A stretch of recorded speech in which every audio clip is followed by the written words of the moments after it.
The battle over bail reform is heating up once again in New York. With the crime rates on the rise here in the city, many have been pointing their fingers at what they believe to be lax new bail laws. But advocates say the data just doesn't show that connection.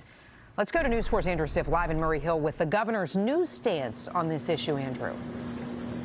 Right, Natalie, it's a pretty intense debate, and there's a pretty intense deadline. The state budget is due at the end of next week, and the governor is facing a lot of questions with regard to bail reform about what exactly will be on the table.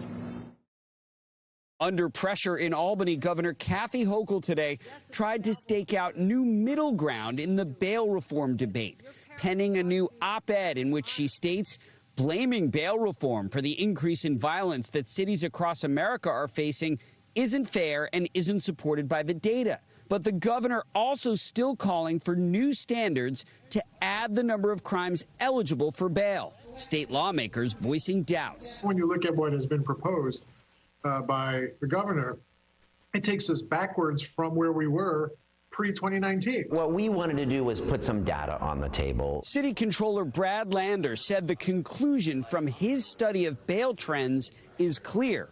Only 4% of those arrested re-offend while waiting for their court date. In other words, bail reform is not responsible for the increase in crime. But other criminal justice analysts cite other data, including an NYPD figure showing rearrests for major crime up 27% this year, says Hannah Myers from the Manhattan Institute. These changes are having a public safety detrimental impact. I'm formerly incarcerated. I served 16 years of my life in prison. Andre Ward of the nonprofit Fortune Society, one of 20 groups urging the governor not to pursue the 10-point bail plan that emerged last week. There seems to be misinformation and fear-mongering relative to making bail reform the scapegoat for the increases in crime. But if Hochul has a new stance today, she's already drawn jabs from her Democratic rivals in the governor's race. The governor is treating crime like it's an afterthought.